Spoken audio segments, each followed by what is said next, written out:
La necessità di tornare a portare il pensiero al centro della vita delle persone. Pensare, porre domande, porsi domande. È ancora una volta questo il filo conduttore della terza edizione del progetto Casa del Pensiero.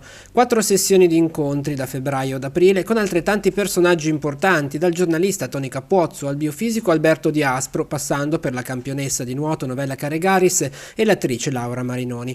Il pensiero che deve essere trasversale ad ogni scelta della vita. È per questo che gli studenti coinvolti nel progetto arriveranno da dipartimenti universitari molto diversi. Il format è, direi, un format vincente perché in un contesto sciolto si instaura un dialogo e dunque un percorso di crescita consapevole tra le varie generazioni e le varie esperienze. Teniamo talmente tanto a Casa del Pensiero, a questo progetto, che abbiamo deciso di consolidarlo e di istituzionalizzarlo creando una convenzione proprio su Casa del Pensiero tra l'Università di Genova e il Comune di Santa Margherita. Il primo seminario inizierà venerdì per concludersi domenica 18 febbraio. Primo ospite sarà il giornalista, già vice direttore del TG5, Tony Cappuozzo, che insieme agli studenti affronterà il tema dell'odio nei social e nella quotidianità. Parlerà con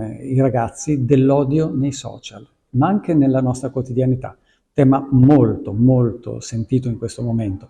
Quindi sarà davvero interessante vedere questo dibattito su questo tema. Si proseguirà poi il 23, 24 e 25 febbraio con la storica campionessa mondiale di nuoto Novella Caregaris, che durante il seminario dialogherà sul tema dello sport come allenamento per la vita. Ancora una volta un'iniziativa fortemente voluta dal Comune di Santa Margherita Ligure. È una soddisfazione per il Comune di Santa Margherita Ligure portare avanti la terza edizione di questa manifestazione che vede la partnership anzitutto di Pino Petruzzelli come coordinatore e organizzatore e poi della Università di Genova, in particolare il prorettore vicario Nicoletta da Crema, una triangolazione che sta funzionando bene per dare futuro a questa iniziativa.